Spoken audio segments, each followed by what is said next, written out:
So your finances might be broken, but please don't feel embarrassed though. It's extremely common, but the good news is that fixing them is simpler than you think. In this video, I'm going to share the advice that helped me and my friends to regain control of our finances, setting us on the path for a very prosperous future. Now, the first thing you want to do is understand and stop hiding from your numbers. This first one is where most people fail, as they're too afraid to confront it. You've got credit cards you don't check, you've got subscriptions that you forgot about, and bank balances that you're too scared to even look at.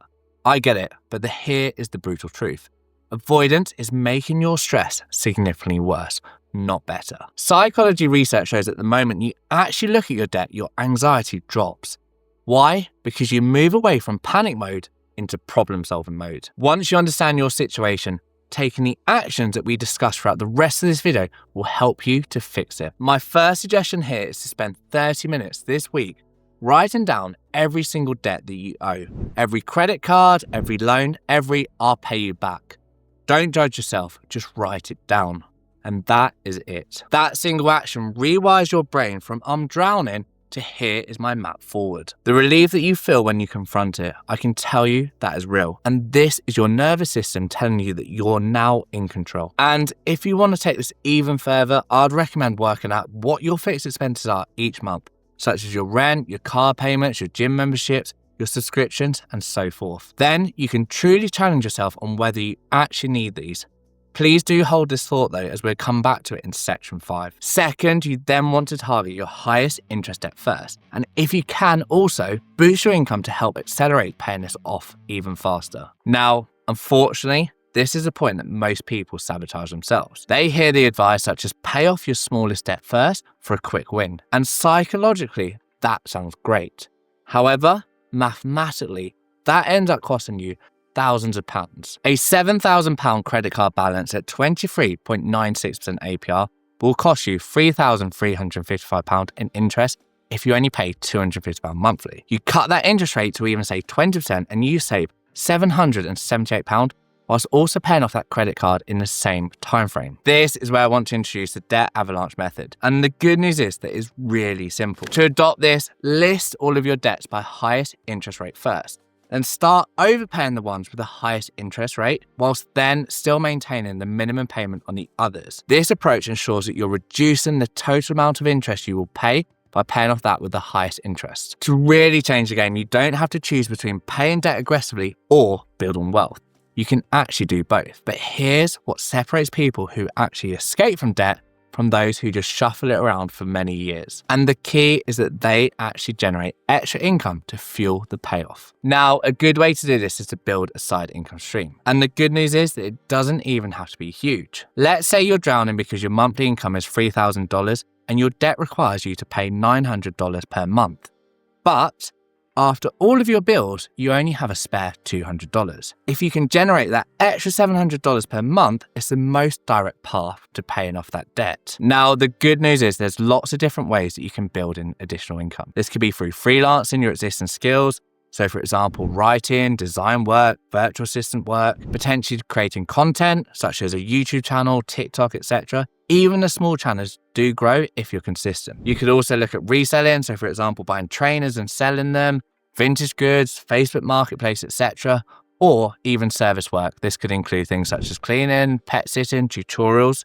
Or finally, you could even make digital products. For example, templates, courses, and so forth. Now, it is important that you choose the right option for you based on how quickly you need the money and by how much. Because some do bring in money immediately, whilst others can take 3, 6, 12, even 24 months before making money. Now, for example, my YouTube channel took me around 14 months to become monetized and to make a single penny. And in that time, I spent quite a lot of money on editors, equipment, and so forth. But now, on average, my YouTube channel is making me around £300 a month revenue, which has the potential to grow exponentially. The reality is that even $30 extra per week adds up to $1,560 per year. That's an extra $130 per month towards your high interest debt. At that pace, that $7,000 balance disappears 4 months faster. This matters even more in 2026. Interest rates just hit their lowest point since April 2023. If you have old high interest debt from 2024 or earlier, Now is the moment to target it before anything else. Third is to go through your cupboards and sell what you don't actually use. Selling unwanted items that are often depreciating is a great way to build an additional pot of money. However, here are the psychological traps that most people fall for. And this is that they try to sell everything in one go, and then they get discouraged by low returns, especially if you're trying to sell in January when no one has any spare cash. Then with their low returns, they often give up. So my recommendation here is to use this time and strategy. Sell the obvious stuff right now.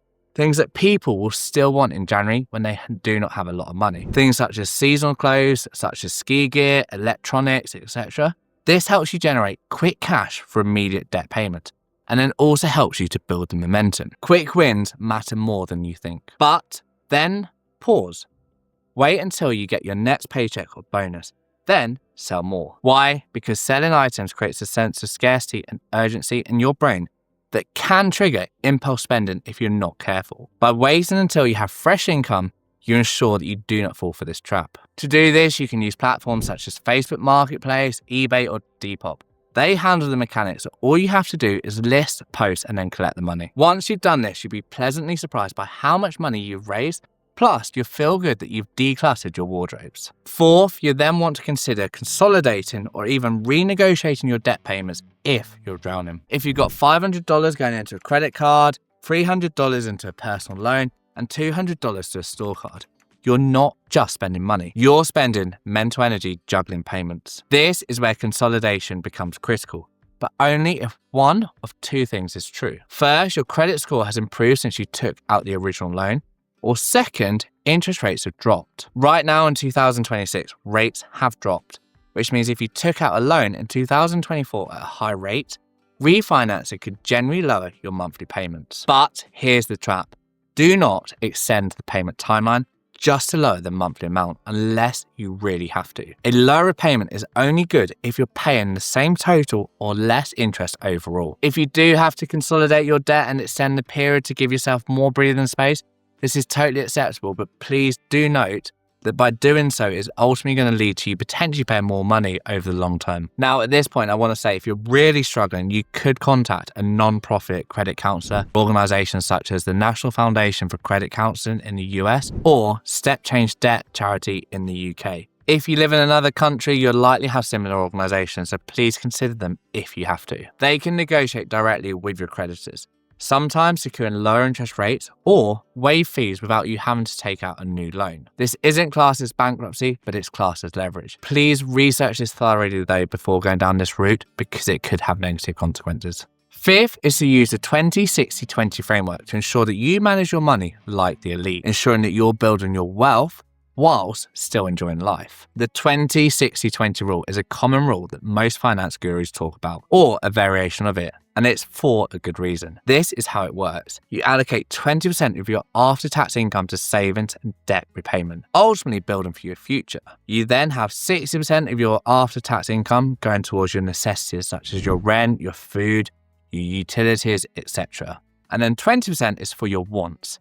This could be dining out, subscriptions, entertainment, all of the stuff that makes your life worth living. This is a well-established and highly recommended approach to help build your future, whilst also ensuring that you can enjoy life in the present. My recommendation, especially for the first 20%, is to set it on automation. The moment you get your paycheck and it hits your bank, move 20% of that into a separate account that you do not touch. This is a single behavioral shift that helps remove decision-making from the process and ultimately help you to save that money. Automation always works, whereas willpower often fails. As we touched on in section 1, if your essential costs exceed that 60%, see what you can do, if anything, to move them lower. Moving yourself closer to that 60% figure, or even better, aiming for 50%. Mine currently sits at 45% and gives me significantly more breathing space for investing in my future and having more fun. If you'd like more information on this approach, I will link a video I made on this topic at the end of the video. Sixth, you then want to build up your emergency fund.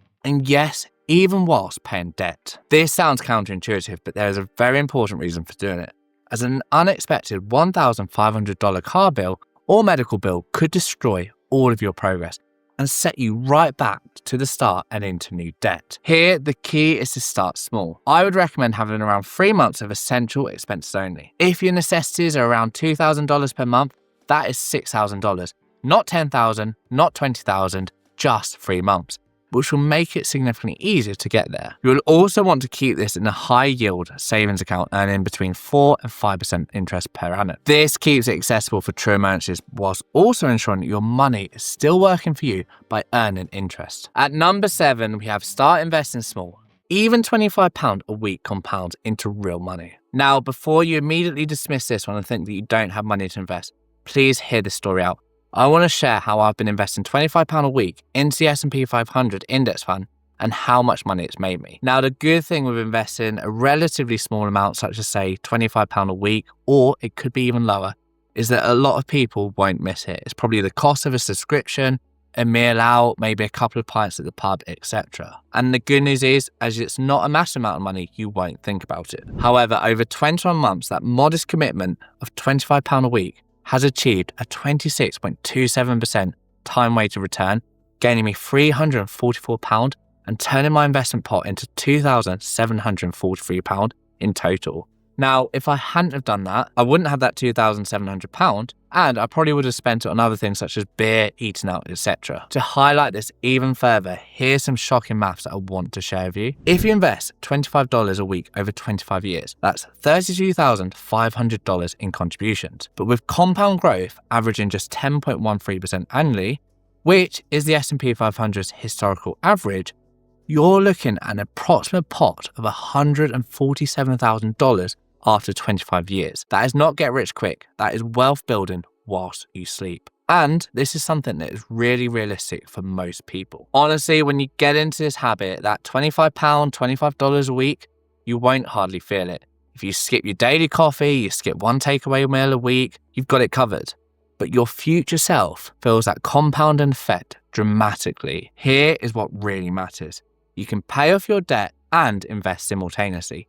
You don't have to choose. £25, $25 won't meaningfully slow down your debt payment, but it will change your psychology from I'm only paying off debt to I'm also building my future wealth. That mindset shift is where transformation really happens and is what gave me financial freedom. To do this, open a brokerage account. There are loads to choose from. Personally, I like Trading 212 and Invest Engine. To this point, please feel free to use my sponsored link in the description if you're wanting to use Trading 212 for their sign-up offer. Terms do apply though, so please do read them carefully. Once you've done this, then set up your automatic weekly or monthly transfer into a low-cost index fund, tracking, for example, the S&P 500 or your local market equivalent. Then literally forget about it. Don't check it daily. Don't panic when the market drops. Just let it do its magic. As the saying goes, the best time to invest was 20 years ago. But the second best time is today. Time and compound growth is your biggest friend here, and it will make you extremely wealthy in the future. Next, let's talk about the psychological shift that changes everything. 42% of people report that their finances damage their mental health. That number does drop dramatically the moment that you have a plan. You don't need to have perfect finances to feel better. You just need direction. The act of writing down your debt, knowing your interest rates, setting up automation and generating extra income whilst also watching your investments compound is sufficient. This is not a financial reset. This is regaining control of your life and your finances. The shame that you might feel and that you might have been hiding from your friends and family, honestly, that dissolves the moment you stop pretending and start measuring. Honestly, since regaining control of my finances, I no longer feel stressed at work, and I'm also performing significantly better. With this in mind, here is a reset roadmap that you can adopt if you like. Week 1, I'd recommend writing down all of your debt and also open a high yield savings account. Set up the 20-60-20 or adaptive budget on autopilot. Now between weeks 2 and 4, I'd recommend starting the debt avalanche method on your highest interest items. Aim to sell 5 or 10 items that you don't use and identify one income stream to explore. Then in month 2, launch your income stream. If it's freelancing or reselling, you can start immediately. Also, set up your £25 a week investment. Now at month 3 onwards, I want you to build your 3-month emergency fund whilst also continuing to aggressively pay off your debt. The honest truth is that this isn't all rocket science. It's boring, it's mathematical, and it works because you're using psychology to your advantage instead of fighting it. As you know, your finances didn't break overnight. and they won't fix overnight either. But they will fix if you follow this exact sequence and don't trick yourself into skipping steps. Now, if you'd like to watch the video on the 20-60-20 rule and learn how to manage your money like the elite, watch this video here. If this video has helped you, please subscribe, and if anyone else needs to see it, please forward this to them because it will help change their life. Until next time.